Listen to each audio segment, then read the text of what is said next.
Bienvenidos y bienvenidas. Estás escuchando el podcast Lo Bueno, Lo Malo y Todo lo Demás. Mi nombre es Alexa Jiménez, psicóloga graduada y licenciada por la Universidad de Costa Rica, especializada en terapia racional emotiva conductual del Instituto Albert Ellis en Nueva York e incorporada al Colegio de Psicólogos de Costa Rica. Cada semana discutimos diferentes temas de salud mental y psicología basada en evidencia y cómo estos temas podrían afectar tu vida, así como darte herramientas de uso diario para vivir mejor. Bienvenidos y bienvenidas a otro episodio más de Lo Bueno, Lo Malo y Todo lo Demás. Hoy les traemos un episodio parte de la miniserie de usos terapéuticos de diferentes sustancias psicodélicas o psicotrópicas. Y justamente hoy vamos a hablar del uso de la ketamina como o para uso psiquiátrico o terapéutico. Entonces, antes de empezar, le voy a pasar el micrófono a mi invitada de hoy para que se presente con todos ustedes. Bueno, hola, yo me llamo Alejandra López, soy psiquiatra y estoy muy contenta que me hayas vuelto a invitar por acá, Sí, ¿verdad? Para hablarles de este tema que pues a mí me encanta, ¿verdad? Y realmente es un tema como muy actual y de que creo que hay mucha duda y mucho interés también. Mucha curiosidad, Ajá. totalmente de acuerdo Sí. con vos. Yo creo que muchas personas a veces escuchan el nombre de ciertas sustancias Ajá. y se asustan, ¿verdad? Se asustan montones. Sí. Y pues con buena razón, porque creo que pueden representar un riesgo para la salud si no se administran o no se usan de manera responsable. Pero bueno, podemos hablar un poco de eso. Entonces, primero, no sé si puedes como contarnos a todos, porque me incluyo un poco en esto, qué es exactamente la ketamina como molécula y como sustancia, digamos. Bueno, vamos a ver, sí, yo en esa línea que vos decís, yo recuerdo que la primera vez que yo escuché sobre ketamina, y es una historia divertida porque era en el año 2000, o sea, ya hace 23 años, Wow. y yo estaba escuchando un disco de un grupo que a mí me gustaba mucho de los 90 que se llama Placebo. Entonces tiene una canción que se llama Special K y yo estaba ahí escuchando este disco nuevo, ¿verdad? Y yo, wow, qué buena canción. Pero cuando yo escuché la palabra Special K, yo no sé por qué pensé como en el cereal. Total, siempre. Y yo, qué raro que le hagan una canción cereal. Kellogg's. O sea, ya, ¿verdad? Pero luego cuando ya era como la letra y yo, creo que esto no es un cereal. Fue como la primera vez que tuve como este insight, ¿verdad? Como K, Special K, es una droga, ¿verdad? Es una droga y entonces fue como la primera vez que esto como que me hizo así pop en la cabeza, ¿verdad? Y desde entonces, yo creo que desde entonces hasta para mí como psiquiatra en el 2018, un poco como que fue así, ¿verdad? Porque durante la residencia también, cuando uno hace formación como especialista en psiquiatría, pues obviamente lo que yo leía o estudiaba o tenía, ¿verdad? El referente en ese momento era que la ketamina era un anestésico casi que de predominio uso veterinario, ¿verdad? Ajá, ¿Verdad? El sí. clásico, clásica idea social de anestesia de caballos, ¿verdad? Sí. Y que muchas personas lo utilizaban como droga de abuso, ¿verdad? Lo conseguían como en mercado negro a través del tema de los veterinarios y que se drogaban con esa sustancia que era muy psicoticomimética, o sea, que podía inducir episodios de psicosis en pacientes. Y de hecho en el hospital psiquiátrico pude ver más de unas personas que llegaban, ¿verdad?, con consumo de ketamina, con síntomas psicóticos o episodios psicóticos secundarios al consumo de ketamina. Entonces, dentro de mi concepto como formación de psiquiatra, es como, bueno, una droga que puede ser de abuso, de potencial dependencia y que puede dar como todos estos efectos psicoticomiméticos, peligrosos, Claro. y de alta dependencia, ¿verdad? Es un poco como el concepto que yo tenía de la ketamina. La historia de la ketamina es bastante contemporánea, realmente, ¿verdad? Se sintetiza en el 62, ¿verdad? Por un químico y realmente ya en el 68 se patenta y es en el 70 cuando la FDA lo aprueba para su uso en humanos, ¿verdad? Pero se aprobó como un anestésico disociativo, ¿verdad? Y disociativo, cuando la gente escucha esto, una muy buena manera como de explicarlo es que cuando yo estoy disociada, siento como que yo dejo mi cuerpo, ¿verdad? Es como que tal vez yo me saliera de mí misma y me pudiese como ver desde afuera. Entonces es un poco como, esta es la clasificación como un anestésico disociativo y era como para uso específico, entonces digamos, para anestesiología, ¿verdad? Okay. Y digamos, a diferencia de la morfina, que la morfina no sería disociativo porque te dormís. Es que la morfina es un opioide, ¿verdad? Entonces es un tema más relacionado con analgesia. Ya. La ketamina sí es un anestésico que se comenzó a usar en los 70, mucho como también en tema como el momento de los 70, Vietnam, entonces era como un anestésico muy de guerra, entonces tenía como algunas características anestésicas muy interesantes, ¿verdad? Y esto lo hablaba un poco también con las colegas que me ayudan un poco como con estas sesiones de ketamina que te contaré más adelante.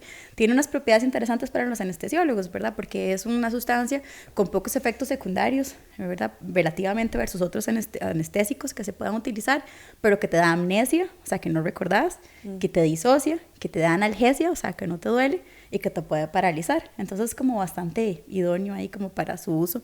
Hoy por hoy se sigue utilizando como anestésico por anestesiólogos en humanos, en procedimientos, ¿verdad?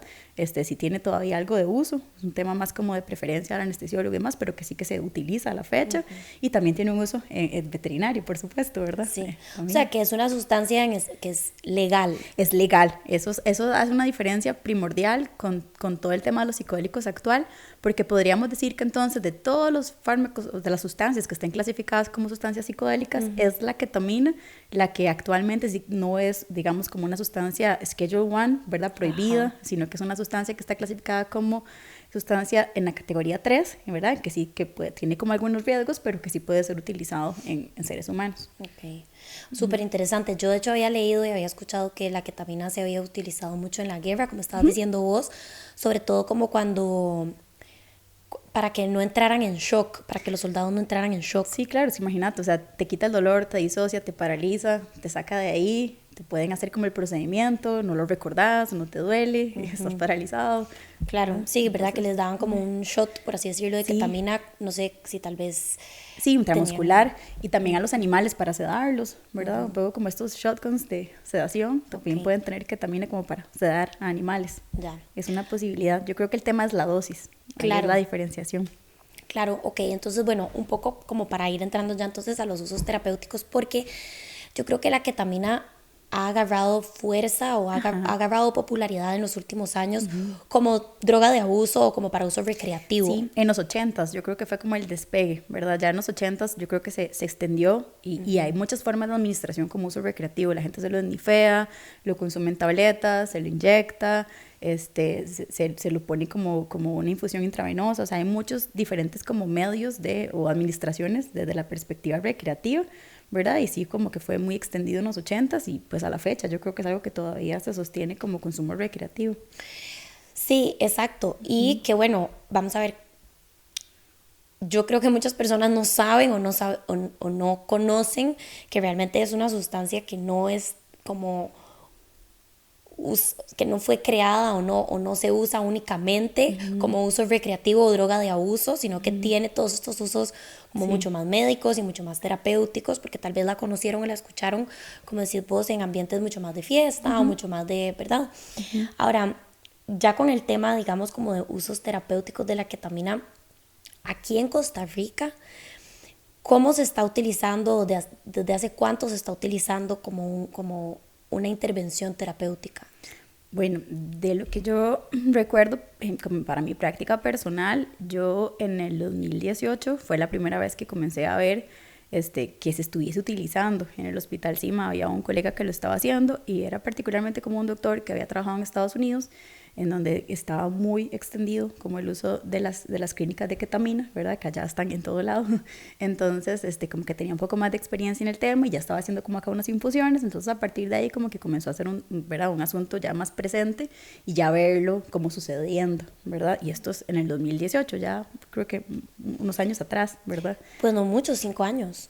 Sí, eso pero entonces desde que yo recuerdo mi primer paciente como infusión de ketamina a la fecha, pues esto es un poco lo que ha pasado. Y antes de eso yo sí no recuerdo tener claro que otras personas o otros colegas en la profesión estuvieran ya utilizando como la ketamina a nivel intravenoso. Entonces, un poco creo que por ahí más o menos ya sí está su uso acá en el país. Ok, entonces hace como más o menos 5 años a nivel privado, entonces. Sí. O sea, a nivel público todavía no se está utilizando. No, a nivel público no se utiliza en ninguna institución de la caja a la fecha, solo a nivel privado.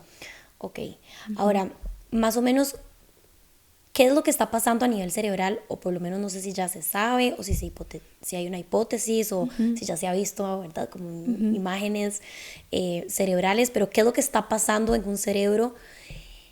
Y tal vez puedes hablar de esto también. ¿Qué diagnósticos o qué patologías, digamos, se tratan con ketamina y qué es lo que está pasando en el cerebro cuando se trata con ketamina? Ok, bueno, vamos a ver. Yo creo que la ketamina tiene como un nicho principal en este momento en un grupo específico de pacientes, que son los pacientes que tienen los diagnósticos de trastornos depresivos refractarios al tratamiento. Y refractario lo que quiere decir es que son personas que han utilizado fármacos que se supone que funcionan generalmente para la depresión, a las dosis que tienen que ser, por el tiempo que tiene que ser, diferentes mecanismos de acción, al menos 2 distintos, y que aún así no logran remisión, que es una palabra médica que lo que nos quiere decir es como curación, ¿verdad? Ajá. O sea, que no se mejoran, ¿verdad? Y no es un grupo para nada pequeño, cada vez son más predominantes este porcentaje de personas que dice, uy, ya yo he pasado este antidepresivo, a este, al otro y demás, y no siento que yo tenga una mejoría con los antidepresivos clásicos o los que hay actualmente en el mercado. Yo creo que es como el nicho inicial que encuentra entonces la ketamina, los trastornos depresivos refractarios, y obviamente ahora hay también mucha investigación en pacientes con trastornos de estrés postraumático, inclusive con algunos tipos de dependencias, pero creo que el cuerpo mayor de evidencia está específicamente para los pacientes con trastorno depresivo refractario, ¿verdad? Creo que ahí es donde se ha visto, y tiene una particularidad que uno no ve con nada más que haya en el mercado en este momento, y que es de las cosas que a mí me parece fascinante, que es una respuesta muy rápida para disminuir la ideación suicida, ¿verdad? Y esto es una emergencia, de las pocas emergencias que uno puede ver en psiquiatría, y que cuando uno usa un antidepresivo clásico, por decirlo de alguna manera, los que más utilizados, uno sabe que tiene que esperar al menos 2 semanas a un mes para tener una respuesta, y cuando hay una ideación suicida presente, el tiempo es oro. Sí, claro. ¿Verdad? Entonces, con la ketamina, desde que uno hace una infusión, muy rápidamente, en menos de 24 horas, el paciente puede tener una diferencia en respuesta, en disminución de esta ideación suicida, y eso es algo que no hay nada en este momento, más allá de la ketamina, que yo pueda como prescribirle a un paciente así, que pueda lograr ese efecto. ¿Verdad? Entonces, eso lo hace como con ese perfil antisuicida muy interesante, y una rapidez que uno no estaba acostumbrado a ver con otros antidepresivos clásicos, porque es una cuestión de horas, ¿verdad? Ajá. Entonces, en teoría, en general, como todos los mecanismos de acción, lo que hay son hipótesis, ¿verdad? Okay. Y la hipótesis de la ketamina es una hipótesis variada, y se ha ido como sumando más info con investigación. Pero en general, como que a grosso modo, lo que uno sabe es que cuando uno consume ketamina por la vía que sea, ¿verdad? Ya sea una infusión intravenosa, o la versión inhalada, o la vía que yo elija, la ketamina va a ir a mi sangre, ¿verdad? Va a ir directo a mi torrente sanguíneo, y mi torrente sanguíneo la va a llevar al cerebro, atravesando una barbera que tenemos, que es la barbera hematoencefálica, como que filtra lo que lleva la sangre que va al cerebro. Y la ketamina pues pasa, llega al cerebro, y una vez en el cerebro, lo que tiene como la hipótesis que tiene más preponderancia de todas las que hay actualmente, es una hipótesis que se llama la hipótesis de desinhibición, y se cree que ahí es donde puede estar como mayor parte como del mecanismo antidepresivo que tiene la ketamina. Entonces la ketamina literalmente va y es un antagonista, o sea, un bloqueador de los receptores, son los receptores específicos que hay en el cerebro, que son los receptores de NMDA. Entonces tiene muchísima afinidad por esos receptores. Entonces la keta va, se pegan esos receptores, ¿verdad? Se acopla, pero lo hace particularmente, ¿verdad? Como en unas neuronas que son de tipo inhibitorio. Y ahí entra como un neurotransmisor que se llama GABA, que es de predominio inhibitorio. Entonces ahí es como que hace el acople ahí. Y entonces, al acoplarse y al bloquear las neuronas que son inhibitorias, de alguna manera lo que se ha visto es que entonces permite que no haya como tanta inhibición, y que entonces las neuronas excitatorias puedan tener una mayor actividad. Las neuronas excitatorias son las que llamamos glutamatérgicas. Y esta mayor actividad de las neuronas excitatorias glutamatérgicas como que promueve de alguna manera, ¿verdad?, los mecanismos antidepresivos, ¿verdad?, como la neuroplasticidad, la comunicación en las estructuras cerebrales y demás, y se cree que particularmente a partir de ahí, en esta hipótesis, es donde yace como la mayor parte del efecto antidepresivo que se teoriza que está relacionado con la ketamina. Ok, como que hace que estas conexiones neuronales se enciendan mucho más. Se activa muchísimo más, ¿verdad? Okay. Y entonces de alguna u otra manera puedo como generar cambios más rápido, y también eso es mucho del lado como con la teoría de por qué es tan rápido el efecto, porque no es algo que no dura tanto tiempo como los antidepresivos clásicos. Esa es una teoría, ¿verdad? También hay una proteína muy interesante en el cerebro que es el factor neurotrófico derivado, ¿verdad?, que ayuda como a la neuroplasticidad y a la neurogénesis. Entonces se ha visto que la ketamina promueve, ¿verdad?, como mayor presencia, mayor liberación de este factor neurotrófico derivado del cerebro. Y también este factor neurotrófico funciona también como un neurotransmisor, y tiene receptores, ¿verdad?, que son los TRK, así se llaman estos, donde se pega, ¿verdad? Y se ha visto también, ¿verdad?, un tema más como molecular, que la ketamina como que puede simular o hacer como mímica del factor neurotrófico derivado, de ir a esos receptores y también funcionar para generar mayor neurogénesis. Qué interesante, ¿verdad? Que pueda como mimetizar esta... Sí, eso es súper interesante. Entonces está como esta teoría de desinhibición, está todo el mecanismo de acción que tiene con el factor neurotrófico derivado, y también de alguna u otra manera la ketamina va y puede interactuar como con 20 receptores diferentes en el cerebro, neurotransmisores, también tiene que ver con la serotonina, con la adrenalina, con la dopamina, con todos los clásicos que uno está como acostumbrado a oír, ¿verdad? Que tienen uno más en mente, pero tiene este, digamos, como mecanismo distinto, glutamatérgico, con los receptores NMDA, que es lo que le da lo diferente, y que yo creo que a partir de ahora a nivel farmacológico y de investigación también va a abrir como muchas puertas de investigación, ¿verdad? A través de todo lo que se va como dilucidando de este mecanismo de acción para quizás futuros antidepresivos inclusive, ¿verdad? Entonces eso se vuelve como para uno que está en este campo como bastante fascinante. Me parece fascinante, o sea, esto tipo que acabas de decir, como para replantearlo de otra forma, básicamente se está viendo a ver si se pueden hacer antidepresivos con el mecanismo de acción de la ketamina o con ketamina como molécula. Es un poco como digamos, la proyección a futuro, ¿verdad? O sea, seguir como dilucidándolo cada vez más claro, porque ya ves que es una hipótesis no exclusiva, sino que son varias que se juntan, ¿verdad? Que ni siquiera es un solo mecanismo de acción, sino es como un cúmulo de diferentes mecanismos de acción, pero que puede hacer como dar como muchos, ¿verdad? Como luces de posibles líneas de investigación a futuro, siendo que al final la depresión cada vez es más prevalente y más presente, y que todavía pues sigue habiendo este grupo de pacientes refractarios que está buscando nuevas alternativas. Claro. Y ahora, a diferencia, digamos, de los antidepresivos comunes o como del tratamiento por excelencia o el más común, que son, ¿verdad?, la pastilla, básicamente, ¿cuál sería la diferencia principal entre el mecanismo de acción de las pastillas antidepresivas, ¿verdad?, y más bien la ketamina? Bueno, es que hay muchos diferentes mecanismos de acción de los antidepresivos clásicos, pero todo va siendo distinto con la ketamina, porque desde que te inhalas algo o te lo pones en una infusión intravenosa, ya es completamente distinto al esquema de tomárselo todos los días. Los esquemas de tratamiento son más cortitos, ¿verdad? No son los clásicos esquemas terapéuticos de antidepresivos que hay que durar como 6 meses o un año tomándolos, sino que son unos esquemas más abreviados, ya ahí es distinto, desde la vía de administración, el tiempo de duración. Luego está la rapidez de la efectividad, ¿verdad? Que en los antidepresivos clásicos, sin importar el mecanismo de acción, en general siempre sí o sí, te tienes que esperar un par de semanas para ver respuesta, y con esto es como un tema como de horas, ¿verdad? Los antidepresivos clásicos son más monoaminérgicos, van más como a inhibición de receptores, de inhibición de la recaptura de serotonina, de noradrenalina, de dopamina, ¿verdad? Estos como neurotransmisores que quizás todos tenemos más presentes en la psiquis o los hemos escuchado más. Y la ketamina más tiene como esta vía de acción con los receptores NMDA y el glutamato, que quizás no era como un neurotransmisor que estaba como tan sonando, ¿verdad? Como en la psiquis colectiva. Entonces en eso es bastante diferente. Sí, bueno, y no sé si también inclusive hasta en la investigación psiquiátrica de qué es lo que está pasando en un cerebro deprimido a nivel bioquímico, tal vez el glutamato y el NMDA y todos estos factores neurotróficos, etcétera, también quedó un poco rezagado. Sí, también un poco como de avances también de posibilidad de investigación y de avances también como en neuroimágenes y demás que van dando como más posibilidades de investigación, ¿verdad? Ahora obviamente a más tecnología, mayor probabilidad de investigación, y siguen apareciendo como nuevas hipótesis, ¿verdad? También se ha hecho como mucha relación con todo también como el sistema opioide, también con la ketamina, que como es súper importante que el sistema opioide esté activado para que también la ketamina tenga el efecto antidepresivo.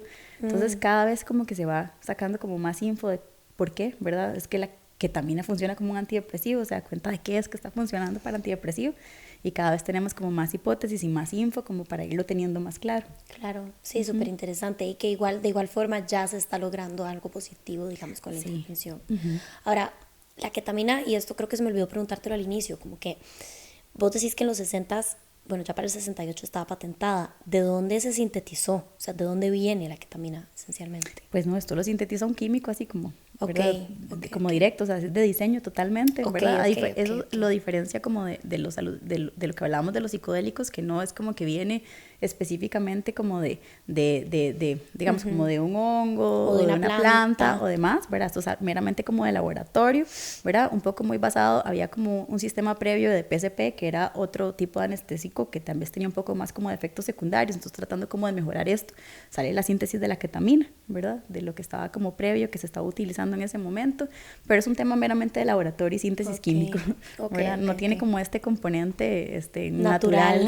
No, ese es un tipo como de psicodélico, que yo creo que eventualmente quizás salga inclusive hasta de esa clasificación, porque hasta dentro de los psicodélicos se comporta muy distinto, ¿verdad? Es menos alucinógeno, es un tema como más disociativo, tiene un efecto o una duración en el cuerpo de las personas muy cortito, a diferencia de los alucinógenos clásicos, de los psicodélicos. Eso como en general, como la infusión de ketamina o el tiempo de duración es de unos 40 minutos a 2 horas, o sea, es algo, ¿verdad?, muy corto versus otros, digamos, como trips que pueda tener la gente con psicodélicos. Entonces, desde la duración, la administración, la síntesis y los efectos psicoticomiméticos que pueda tener o cómo se siente uno, es más un tema como de disociación, es un tema más como corporal, más físico, ¿verdad? Como que tener alucinaciones o otras vivencias así como más místicas y más extensas que se describen con otros psicodélicos. Claro. Entonces, en esencia, para ver si voy entendiendo, como que la ketamina es algo que físicamente o a nivel de experiencia, la persona lo que siente es algo como lo que vos acabas de decir, algo más corporal, más disociativo, pero a nivel cerebral están pasando cosas. Todas estas cosas que hablamos. Que lo que ayudan es entonces a que la sintomatología de una depresión resistente al tratamiento baje. Mejore, exactamente. Mejore, ok. Ok, entonces esto es algo como para manejar los síntomas, no es algo que solucione los síntomas. No, y otra diferencia muy, muy fundamental que tiene con los psicodélicos es que en particular todos los pacientes que usamos infusiones de ketamina o Spravato, que es la otra opción que tenemos inhalada, están con tratamientos antidepresivos durante la administración. Ok, eso era lo que no te iba a son preguntar. tratamientos únicos, sino que van de la mano, ¿verdad? Como una cascada, sumando otros mecanismos de acción a las pastillas que ya los pacientes tienen. Okay. Y eso ya es algo cardinalmente distinto a los psicodélicos, que generalmente cuando uno va a usar otros psicodélicos que tienen más afinidad por los receptores de 5-HT, uno más bien quita los antidepresivos antes, ¿verdad? Hacemos como un washout, digamos, como para que no haya una interferencia, porque si no, esto puede mermar el efecto de los psicodélicos o inclusive hacer muchos efectos secundarios. Sí. Eso es completamente distinto con la ketamina, ¿verdad? Más bien es como un efecto de cascada que se suma a los antidepresivos y casi todos, o de hecho, por definición en los protocolos, todos los pacientes que están en ketamina o esketamina, la versión inhalada, están utilizando antidepresivos. Ok, esa era una pregunta que te tenía, porque, y bueno, y también mi pregunta era que, teniendo esto como intervención psiquiátrica, la ketamina o esketamina con antidepresivos, me imagino que esto es para un manejo de síntomas o para una mejora de los síntomas, o se soluciona, o literalmente entran en remisión. Yo creo que esa es quizás la parte que todavía es un poco no tan esperanzadora, ¿verdad? Que bueno, primero que todo, súper importante, esto no es como para todos los pacientes que tengan depresión, ¿verdad? Eso yo creo que eso es lo número uno. No es una opción de primera línea, no es algo que tengo un episodio depresivo, voy a ir a usar ketamina, eso es muy importante, ¿verdad? O sea, no funciona de esa manera, sino que yo tengo que yo tener una historia, primero, o un diagnóstico formal de tener un trastorno depresivo refractario, ¿verdad? Para nada es una alternativa como de go-to de primera línea, no, eso todavía no estamos ahí. No sé si nos puedes contar rápidamente cuáles serían los criterios para un trastorno depresivo refractario para que las personas sepan como que no es haber estado deprimida o... Sí, entonces es un episodio depresivo que obviamente tenga un tinte como de mayor severidad, o sea, esto quiere decir como que la persona tenga más síntomas físicos, más disfunción personal en su vida, en sus relaciones interpersonales, en su funcionamiento, en su calidad de vida, ¿verdad? Que está ahí como todos estos síntomas depresivos que no le estén generando o dando la posibilidad de tener un funcionamiento y una calidad óptima, y que aún tomando los medicamentos clásicos, los antidepresivos de primera línea, ¿verdad? Los mecanismos clásicos, que se los haya tomado el tiempo necesario, a las dosis adecuadas, y aún así diga, no se me está quitando esta depresión. No me siento mejor. No me siento mejor. Un poco quizá, pero no lo suficiente, o todavía sigue, ¿verdad? O sobre todo si hay todavía una ideación suicida que no se logra quitar con los antidepresivos. Es como para ese grupo específico, que generalmente son pacientes que por ende ya tienen años con la enfermedad, ya han batallado de pasar de un esquema farmacológico a otro, y quizás no uno solo, sino antidepresivos combinados, diferentes mecanismos de acción de medicamentos, porque no solo usamos antidepresivos para las depresiones, hay veces usamos otros medicamentos como antipsicóticos, como reguladores del estado de ánimo para potenciar los antidepresivos, o pacientes inclusive con episodios tan complicados que ocupan más de un antidepresivo. Entonces son personas o pacientes que ya tienen un historial, ¿verdad? Claro. Un historial largo de enfermedad, que no es una enfermedad que acaba de comenzar como con un primer episodio. Entonces obviamente desde ahí ya la recomendación tendría que venir como por el psiquiatra de cada paciente, ¿verdad? Como que ya se esté hablando, estamos ante un cuadro de refractariedad y estos son los lineamientos ante la refractariedad. Entonces ya vendría como desde una indicación del psiquiatra de cada quien, ¿verdad? Entonces ni siquiera como de que yo voy y me lo busqué. Entonces eso es como el primer paso. Yo creo que... Súper importante, perfecto. Como esa claridad. Ajá. Ok, bueno, perdón, porque hicimos como este paréntesis, pero estabas hablando de que no era para cualquier paciente, que tenían que tener este episodio refractario. Y también hay que valorarlos como médicamente, ¿verdad? Porque la ketamina, aunque, vamos a ver, algo muy importante que yo creo que no hemos establecido es que obviamente las dosis que usamos como antidepresivas no son las dosis que se usan de anestésico, son unas microdosis, ¿verdad? Son dosis muy bajas que usan los pacientes, ¿verdad? Bastante pequeñas, que no tienen por ende los efectos de sedación. Entonces, durante las sesiones de ketamina, los pacientes van a estar despiertos generalmente, ¿verdad? Obviamente van a estar súper relajados, pero despiertos, no están sedados, ¿verdad? Entonces eso es una microdosis, pero aún así igual buscamos que los pacientes tengan como un perfil de idoneidad física para recibir este tratamiento, ¿verdad? Entonces, por ejemplo, no es un tratamiento que se pueda usar en embarazadas, no es un tratamiento idóneo para personas que tengan como una hipertensión, problemas de presión arterial que no esté controlado, que hayan tenido como sangrados, que hayan tenido enfermedades vasculares del cerebro o enfermedades cardíacas, ¿verdad? Entonces hay como que buscar el perfil y revisar, porque también desde la perspectiva física tal vez no sea una buena idea para todas las personas. Ok, ¿y por qué razón? Digamos, ¿qué es lo que está pasando en el cuerpo cuando se consume, digamos, se inhala o si se consume ketamina que afecta el tema vascular? Yo creo que lo más importante que chequeamos y que también lo importante de hacer esto en un ambiente controlado es que los pacientes están siendo monitorizados todo el tiempo, inclusive sus signos vitales durante las sesiones, porque podría haber un aumento de la presión arterial. Entonces, al subir la presión arterial, esto podría repercutir, ¿verdad? De alguna manera, entonces, si yo tengo como una malformación en mis arterias o en mis venas, o si tengo un tema cardíaco o un tema cerebral, digamos como de isquemias, de trombos o de hemorragias, que esto va a ser negativo porque voy a tener una presión arterial muchísimo más elevada. Entonces eso es lo que estamos como controlando durante la sesión. No a todos los pacientes les sucede, pero si yo tengo como esta predisposición personal, si quizás evaluamos si es realmente la mejor opción en refractariedad o mejor buscamos otras. Claro, entiendo. Ok, perfecto, también pequeño paréntesis. Bueno, ¿y qué más, digamos, es necesario como evaluar para que una persona sea como candidata a sesiones con ketamina? También yo creo que, y esto nos lleva como a otro tema, de las diferencias que tiene la ketamina con los otros psicodélicos. La ketamina sí tiene un potencial de adictogénico, o sea, sí es un medicamento que genera tolerancia, ¿verdad? Y que si yo lo uso de manera recreativa, sí puedo engancharme. A diferencia de lo que hablábamos con los psicodélicos, que realmente tienen un potencial de ser moléculas adictogénicas muy limitado, ¿verdad? Pero la keta sí.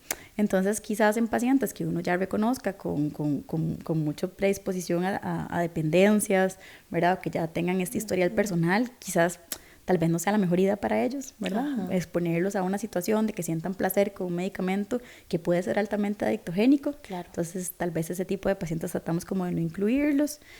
O pacientes que se sepa que tienen enfermedades de salud mental mayores que les haga o que tengan una predisposición a la psicosis, porque sí que es una sustancia psicótico-mimética que podría inducir episodios psicóticos. Entonces, sí chequeamos como un tema cardiovascular, chequeamos como un tema de predisposición de adicción a las personas y chequeamos también un tema de los antecedentes psiquiátricos específicos que tenga cada paciente. Claro. Ahora una pregunta, digamos, vos ahora has hablado como de episodios depresivos resistentes al tratamiento. Ajá.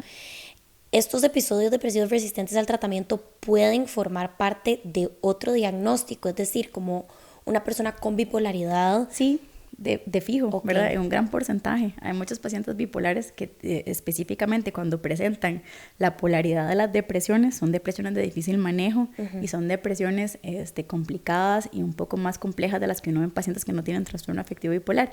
Y sí que se usa ketamina en estos pacientes. Obviamente con todo el cuidado de no inducir un viraje a la otra parte del trastorno bipolar, que es la manía, pero yo sí he tenido pacientes bipolares a los que les he dado ketamina en episodios depresivos.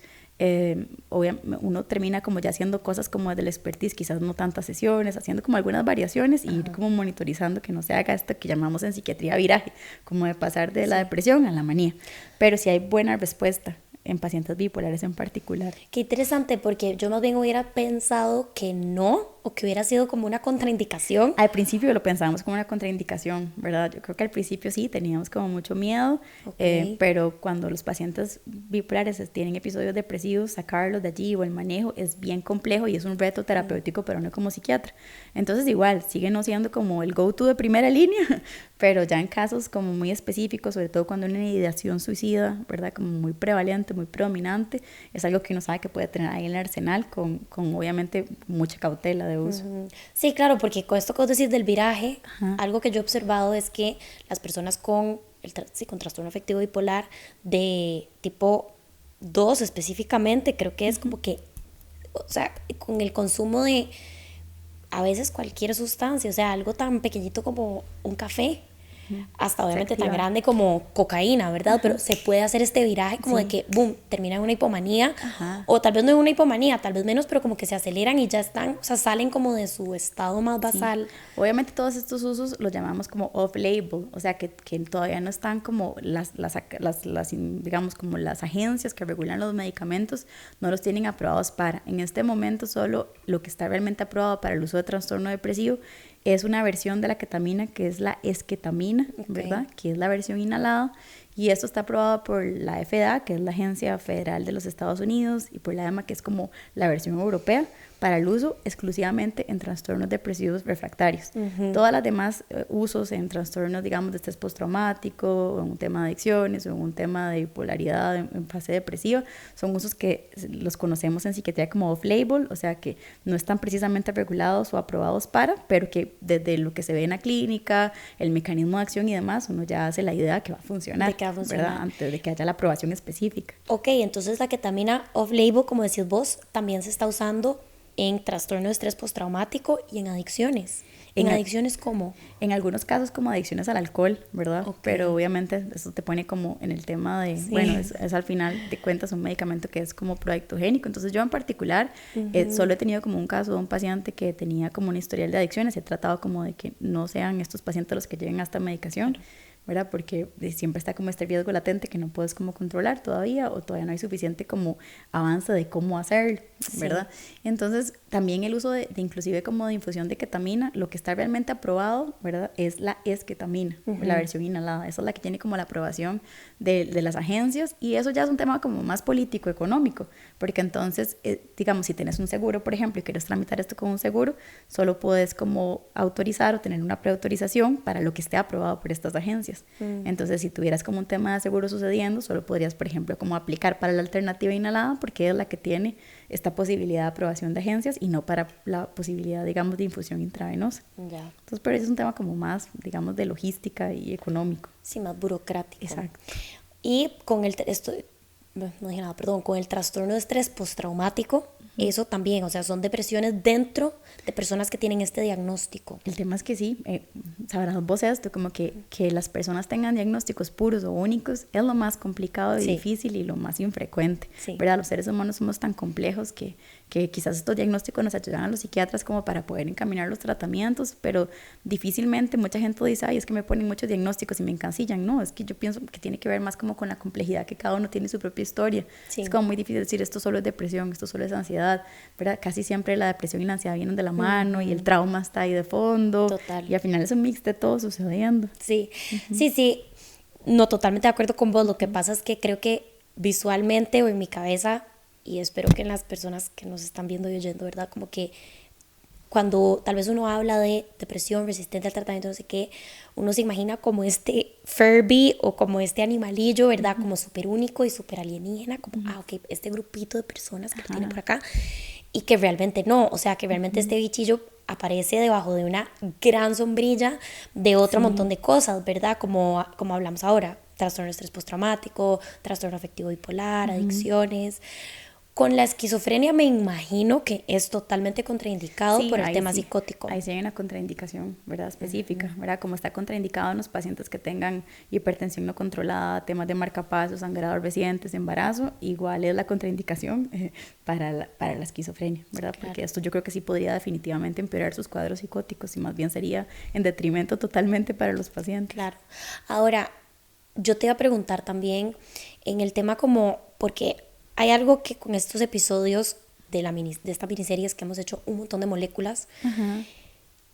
Yo sí, a ver, esto a mí me parece que tiene un potencial terapéutico y de intervención médica increíble y que yo creo que en los próximos 10 a 30 años vamos a ver un cambio súper grande en cómo estas moléculas se están usando. Sin embargo, yo sí creo que hay muchísimas personas que leen que tiene usos terapéuticos o que ven que, wow, se está usando para la depresión o se está usando para esto, para lo otro, y se agarran como que de eso y empiezan a consumir de manera recreativa, indiscriminadamente, ¿verdad? Porque dicen que es bueno. Y yo creo que esto pasó mucho con la marihuana, ¿verdad? Que es como, ay, tiene un montón de potenciales. Marihuana como medicinal. Me va a quitar todo. Exacto, entonces vámonos con fumar marihuana, ¿verdad? Y que realmente no es tan así. Entonces yo quería ver si vos nos podías hablar un poquito de los riesgos de consumir ketamina a nivel, digamos, como más recreativo, indiscriminado, sin un protocolo, sin una supervisión. Ok, bueno, entonces yo creo que podemos como plantearlo en escenarios, ¿verdad? Está el escenario en donde a mí se me ocurra como que entonces yo me fui y me conseguí la ketamina en la versión que sea, que yo ¿verdad? Porque esto hay diferentes como posibilidades para uso recreacional, ¿verdad? La que el dealer entonces haya dado a la persona que lo va a consumir.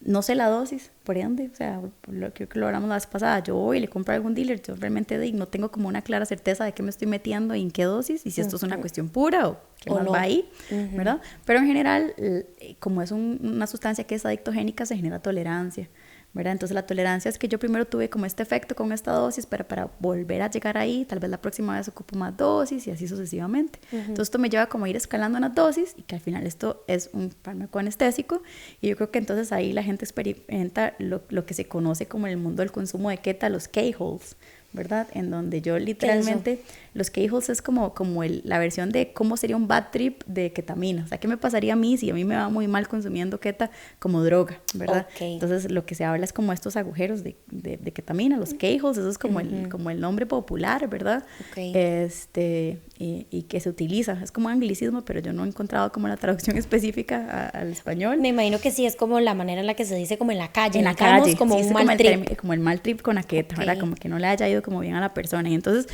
la persona se disocia, ¿verdad? Evidentemente, pero como esto es un anestésico y como te puede generar bloqueos y como te puede quedar paralizado, entonces imagínate, es como sentirte ahí en el bad trip, ahí como con las alucinaciones, la disociación, todas estas emociones sucediendo y vos ahí como paralizada, sintiéndote que no puedes como reaccionar, moverte, disociada, ¿verdad? Entonces esto por un buen rato, entonces esta sensación espantosa, casi que como estar ahí como muerta, ¿verdad? Pero muerta consciente. Ay, Dios. Entonces pues como suena como bastante desagradable en general la descripción que pueden hacer los pacientes cuando tienen este efecto secundario. Obviamente si hay tolerancia, ocupo más dosis, ocupo más consumo, y esto representa entonces daños también físicos, ¿verdad? Generalmente, y esto todavía no está como tan claro, pero se ha visto que pacientes consumidores crónicos de ketamina hacen cistitis crónicas o pueden hacer alteraciones como a nivel de la vejiga, ¿verdad? A nivel vesical. Okay. También esto se metaboliza por el hígado, entonces también pueden hacer hepatopatías, o sea, alteraciones hepáticas. Después con dosis muy altas, si tienen estos incrementos de la presión arterial, también se puede alterar el sistema cardiovascular. Entonces estamos hablando como de corazón, hígado, riñón y vejiga, que pueden alterarse si yo estoy como haciendo un consumo, ¿verdad? Recreativo, indiscriminado, no supervisado. Y lo más importante, el foco específico de la ketamina, el cerebro, ¿verdad? Entonces que también obviamente voy a ser una persona que tenga problemas de concentración, problemas de atención, un montón de alteraciones cognitivas y relacionadas con, y ya todo un patrón de consumo de estar buscando más sustancia, una mayor dosis y demás. Entonces sí que tiene como un impacto físico importante, ¿verdad? Que no se puede como menospreciar de ninguna perspectiva. Y obviamente pues yo tengo esto, lo consumo, no tengo ninguna guía, no sé la dosis, no sé cuántas veces, y nadie me está como apoyando con esta situación. Sí, nadie me está, digamos... Eso sería como el escenario clásico de soy un consumidor de ketamina. En general, en los escenarios clínicos, ¿verdad? Todo tiene que ser distinto. Volvemos al concepto de set and setting, que lo habíamos hablado, súper importante para el funcionamiento de los psicodélicos, igual pasa con la ketamina. La idea es que yo tenga un psiquiatra que me lo prescriba, ¿verdad? Y tengo como dos posibilidades. Una puede ser que me prescriba como las infusiones de ketamina, porque los dos escenarios son muy diferentes. Y entonces en las infusiones de ketamina, ni siquiera yo lo voy a hacer por mi cuenta, lo hacemos acompañado de un anestesiólogo. Como esto es un anestésico, se ocupa para la prescripción y para el monitorización y para que el paciente esté más seguro, la presencia de un anestesiólogo. Entonces, todo el tiempo que yo estoy en la sesión, ahí acompañado, el anestesiólogo está o a la par o en el cuarto del lado o cerca, y cualquier situación que a mí me vaya a pasar, si yo tengo como náuseas, si me duele la cabeza, si siento como, ¿verdad? Como tengo una fluctuación de mi presión arterial y demás, hay un personal, o sea, hay una persona, un médico especialista en anestesiología que está ahí como para darme soporte, y eso psíquicamente tiene un impacto grandísimo porque yo me siento segura. Claro. Bueno, entonces eso siempre pasa en todas las sesiones. Está el anestesiólogo ahí conmigo, es un ambiente controlado. Igual que todas las sesiones de ketamina se puede hacer como un poco lo que se sigue con los otros psicodélicos, ¿verdad? Como disminuir los estímulos visuales, yo puedo elegir si quiero poner música, algo de aromaterapia, algo con nada más cerrar los ojos para hacerlo un tema más introspectivo, algo que me haga a mí sentir bien, que me relaje, que me guste. Yo lo puedo planear antes de cada sesión. Puedo estar acompañado, puedo estar solo, eso también es como personal, ¿verdad? Y nada más como estar ahí como con la experiencia. Entonces, así van como las sesiones. Hay diferentes esquemas posibles para las sesiones de ketamina. Lo que más utilizamos hoy en día es que hacemos 2 sesiones por semana por 3 semanas. Okay. O sea, que es un esquema promedio de unas 6 sesiones. Hay veces se extiende unas 8, pero en promedio son como los esquemas que tienen como más investigación ahorita. Entonces es algo como corto, rápido. Yo voy, hago las sesiones o la infusión. Yo duro con la infusión unos 40 minutos. La ketamina tiene una vida media cortita, o sea, dura muy poquito en mi cuerpo, entonces un par de horas después ya yo estoy sin nada de efecto de la medicación, puedo seguir mi día ahí, lo que yo tenga planeado. Siempre igual es importante que yo vaya acompañado para no conducir justamente saliendo y demás, pero como recomendaciones para extra cuido, ¿verdad? No porque realmente estar como segura de que todo va a estar bien, pero entonces hay como todos estos cuidados, ¿verdad? Inclusive en las primeras sesiones o en algunas sesiones también los psiquiatras estamos ahí viendo un poco, sobre todo la primera vez, cuál va a ser la respuesta, cómo yo me siento, cómo, ¿verdad? Si está bien, si estoy segura, me van explicando, vas a ir sintiendo esto para que tampoco sea algo como que me dé miedo o susto, sobre todo la primera vez. Exacto. Y ver cómo va a reaccionar mi cuerpo con esto. Entonces yo siempre estoy monitorizada mis signos vitales, hay personal cerca, hay el anestesiólogo, está el psiquiatra, o sea, tengo todo un equipo conmigo ahí, ¿verdad? Entonces todas las variables están como que pueden ser como tomadas en cuidado, ¿verdad? Y eso es como muy positivo. Eso desde la perspectiva como digamos de la ketamina intravenosa. Y pues hago estas sesiones. Ahora después está la pregunta, bueno, ¿y qué sigue después? ¿Verdad? Sí. Y entonces yo creo que ahí es donde está como el hueco que tenemos con la ketamina intravenosa. ¿Cuánto tiempo a mí me va a durar este ciclo de sesiones? ¿Verdad? Ya voy a estar bien con solo hacer estas 6. Lo que hemos visto generalmente es que la gente ocupa lo que se llaman boosters, ¿verdad? Como sesiones, como el término que se usaba para las vacunas. ¿Verdad? Entonces, como un tiempo después, ¿verdad? Hay gente que el efecto le dura por meses, después de estas sesiones. Hay gente que tiene una duración un poco más corta. Entonces, la parte quizás que todavía falta como ¿verdad? De dilucidar bien qué va a pasar es cuánto es el tiempo que me tiene que durar o qué pasa después de que yo haga como las infusiones iniciales. Claro. ¿Verdad? En la práctica clínica lo que vemos es que cada cierto tiempo hay que hacer como algún booster de otra sesión como para ir manteniendo el efecto y alargándolo. Sí. Eso con la ketamina intravenosa. Entonces hay como todo un equipo, imagínate, toda una planificación. Lo hacemos en escenarios controlados, es en el hospital, está toda esta gente ahí alrededor, no conmigo ahí encima, para que sea como un momento íntimo, introspectivo, pero sí cerca en caso de... Claro, sí, que si por A o por B tuvieras una emergencia, no sé, hay un cambio en tu ritmo cardíaco, por A o por B, no exacto. sé. Todo eso puede ser como monitorizado. Sí, exacto, y ¿verdad? Como que lo pueden atender o lo pueden intervenir si llegara a ser el caso.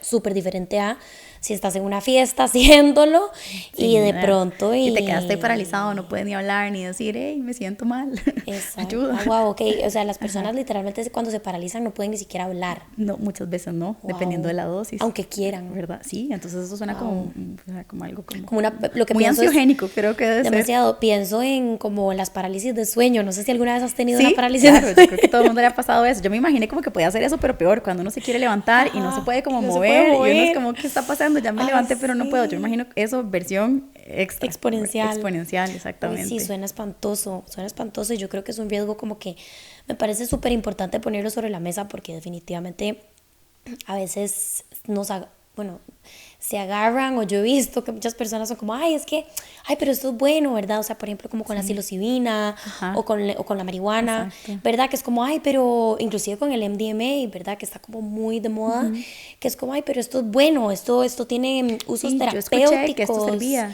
Esto sirve para la depresión y si usó y no sé qué. Pero solo leí como el título, ¿verdad? No entré más allá. ¿verdad? Exacto, y que sí, a ver, como que no estás diciendo ninguna mentira, pero estos usos terapéuticos e intervenciones tienen, como decís vos, o sea, su lugar, su protocolo. Sí, es todo un protocolo de su investigación. dosis, Claro. Su supervisión. Sí, tenemos unas dosis estandarizadas, se calculan por el peso del paciente, entonces ni siquiera es una dosis estándar, sino que son ciertos miligramos por cada kilo que tenga un paciente individual. Entonces eso, inclusive tu dosis no es mi dosis ni la de otra persona, es una dosis para cada persona. Eso es otra cosa muy importante que quizás la gente ni idea tenga de esto, y eso pasa con la ketamina.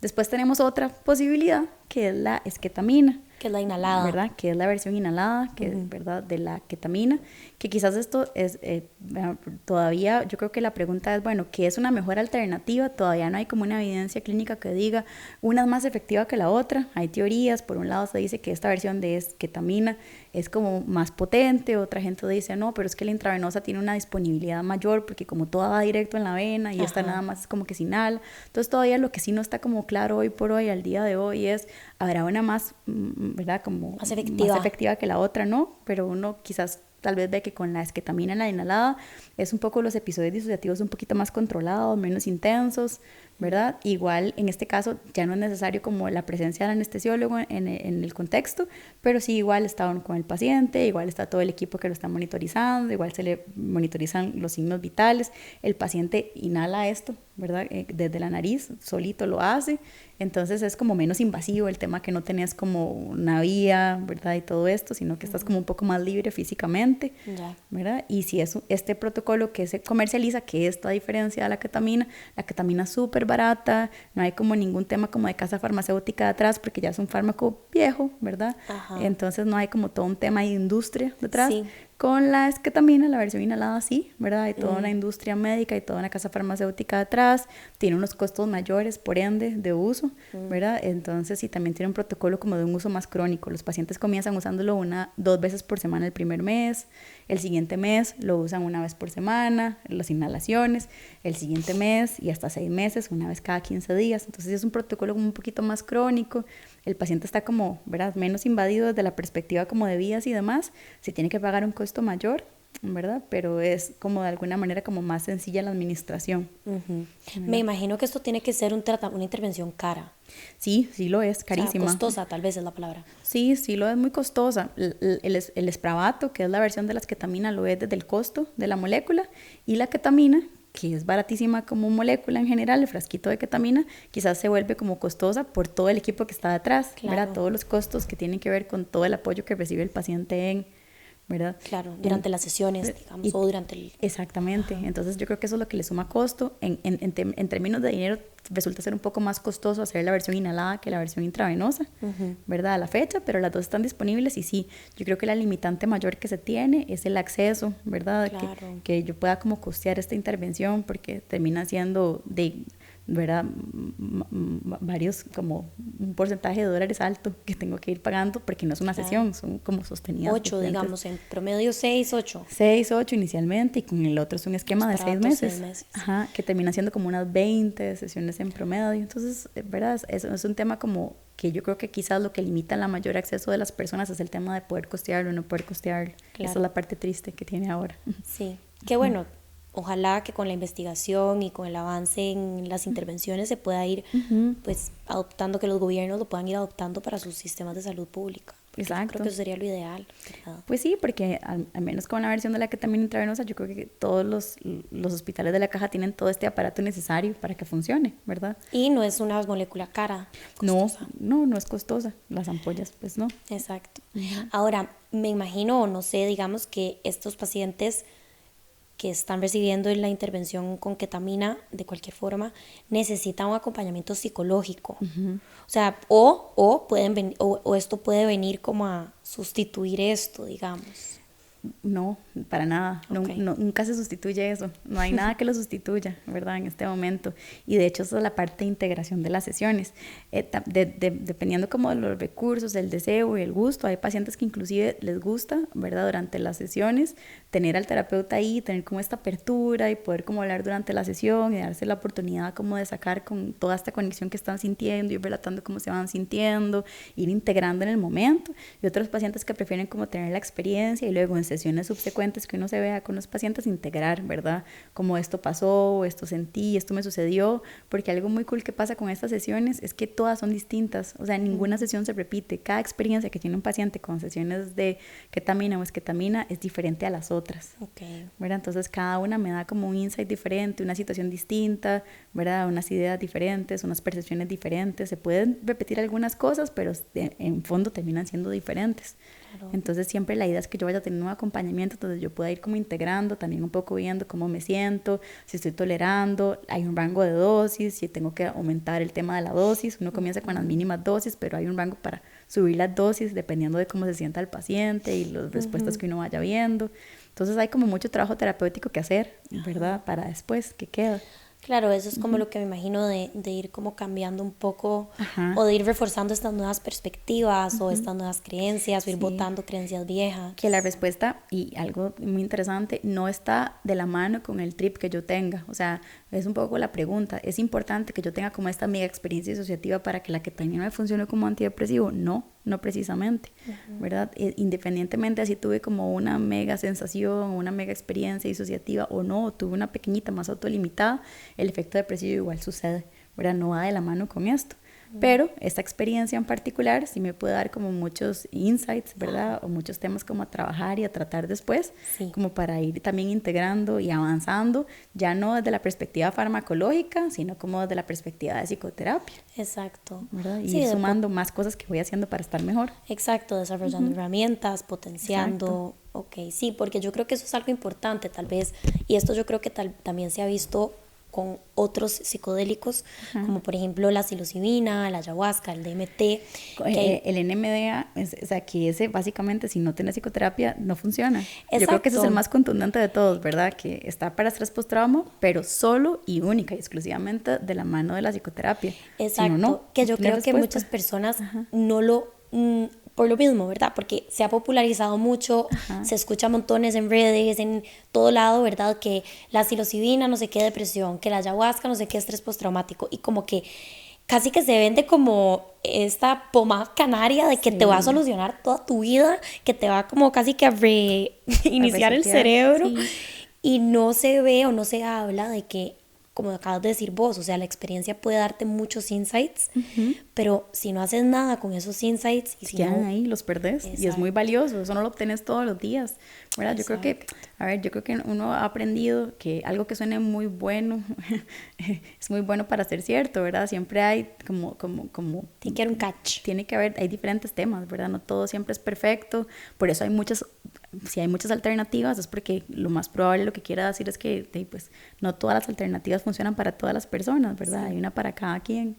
Y yo ya he logrado tener en particular experiencia con un par de pacientes, por ejemplo, que sea negativa con ketamina, o sea, también pasa, ¿verdad? Un paciente en particular con Spravato, que era un paciente que tenía de base un trastorno ansioso y para ansiedad parece no ser una buena alternativa, más bien este paciente, la ansiedad se le desbordó horrible, se sentía tremendo, más bien hacía crisis de pánico durante los episodios, la pasaba malísimo y hubo que cortar el protocolo, ¿verdad? Entonces, inclusive, ¿verdad? Ni siquiera es que a todas las personas como que les va bien.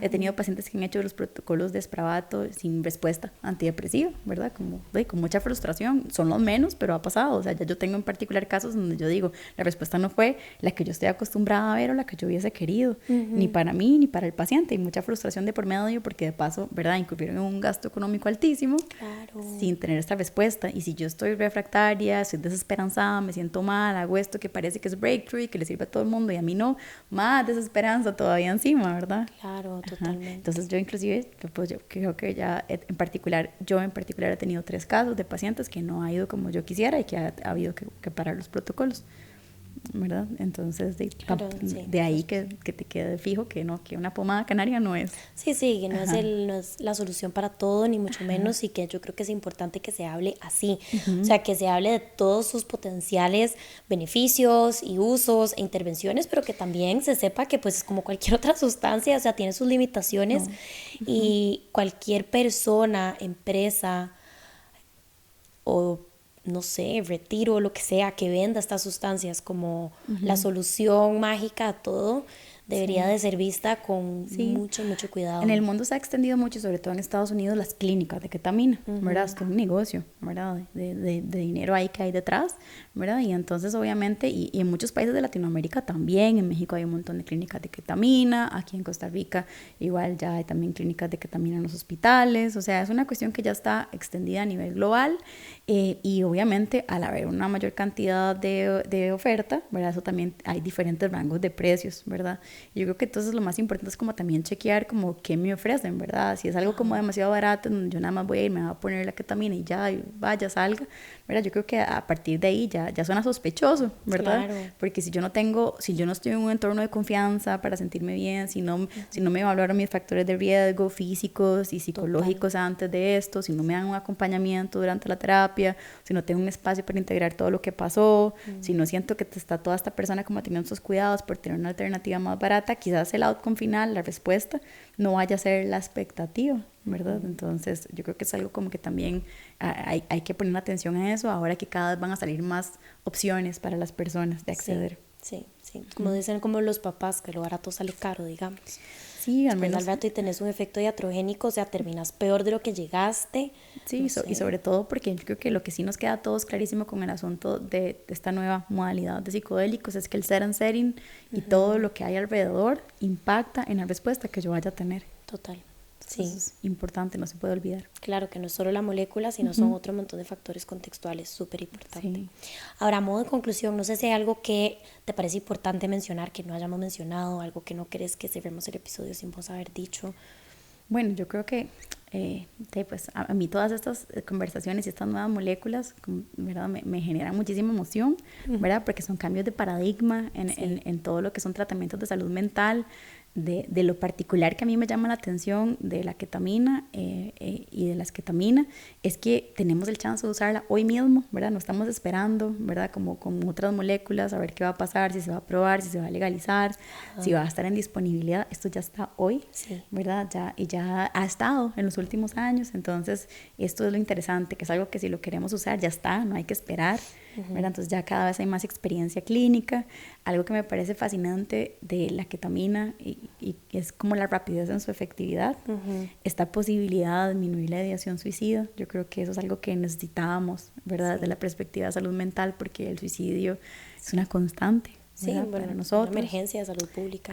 Entonces creo que eso es algo como que realmente esto viene a proponer una posibilidad o una solución para estos pacientes. Claro. Creo que la frustración va de la mano en la cantidad de pacientes que lo pueden acceder, desde el tema de costo. El otro tema de frustración, o lo que quizás para mí es esta pregunta que me siguen haciendo los pacientes, que yo no les puedo tener como esta respuesta clásica y que yo inclusive también como psiquiatra tengo, es como, bueno, ¿cuánto es el tiempo esperado de efectividad? ¿Verdad? ¿Qué pasa después? Las sesiones pasan, los pacientes se sienten mejor, ¿verdad? Pero al final las respuestas son muy individuales. Alguna gente se siente mejor por muchos meses, otra gente se siente mejor solo por unos poquitos meses. Entonces yo creo que lo que sabemos es como cuál es el protocolo de intervención inmediata. Creo que la pregunta que todavía falta responder es cuál es el protocolo de mantenimiento, porque sí que nos queda claro que no es algo de solo una vez, de según la experiencia que ya hemos ido teniendo. Es algo que tiene que tener algo de mantenimiento. Sí. Eso también, ¿verdad? Y fuera de eso también es fascinante ver cómo se pasa el contexto de estar en un escenario donde yo le doy un medicamento a un paciente y el paciente entonces está preocupado, asustado, molesto, con un montón como de tabús en relación al fármaco, versus algo que más bien los pacientes anhelan y que les encantan sus sesiones y que más bien las ven como algo muy placentero, ¿verdad? Que es como ya quiero que llegue el día de la sesión, más bien es como, ¿verdad? Como una contextualización diferente del paciente, como más bien un tratamiento que se vuelve placentero. ¿Verdad? No algo que me está pesando y que yo no quiero como tomar. Sí. Entonces eso también me parece como un cambio de paradigma de cómo se puedan ver las intervenciones en salud mental. No, totalmente lo es, y yo creo que hablamos de esto en el último episodio que grabamos, que de hecho creo que fue ya hace como un año, un montón, que definitivamente se vienen cambios de paradigmas súper grandes dentro de la salud integral y mental, y bueno, en psiquiatría cambios enormes. Sí, y muy rápidos. Y muy rápidos, y que bueno, qué chiva, porque estamos viviendo este cambio, entonces es como muy emocionante, sí, es fascinante. Sí. Pero bueno, Ale, de verdad, muchísimas gracias por venir a compartir con vos, No, con gracias por nosotros tu invitarme. conocimiento. Y invitarme a hablar de esto, porque realmente es un tema que sí últimamente es cotidiano, ¿verdad? Ya a mí en general ya no me pasa como una semana en donde no tenga al menos un paciente que tiene ketamina o esketamina. Ya es algo cada día más cotidiano. Entonces creo que es algo que mucha gente ya lo va como queriendo también preguntar, bueno, ¿qué pasa? ¿Dónde está? ¿Es posible? Entonces, ojalá que este episodio como que pueda responderle preguntas a toda la gente que ya esté como con esta duda de ¿será o no será la ketamina una posibilidad para mí? Sí, estoy segura que sí, estoy segura que sí, así que mil gracias por venir a compartir tu conocimiento, de verdad. Bueno, y muchísimas gracias a todos y a todas ustedes por escuchar otro episodio más de Lo Bueno, Lo Malo y todo lo demás. Como siempre les digo, si este es un espacio que les gusta, en el cual aprenden, que les genera o creen que genera contenido de valor, por favor apóyennos de manera gratuita. Puede ser likeando, comentando, guardando, compartiendo, suscribiéndose a nuestros canales, o también lo pueden hacer de manera monetaria a través de Patreon en www.patreon.com/nopasanadaoficial.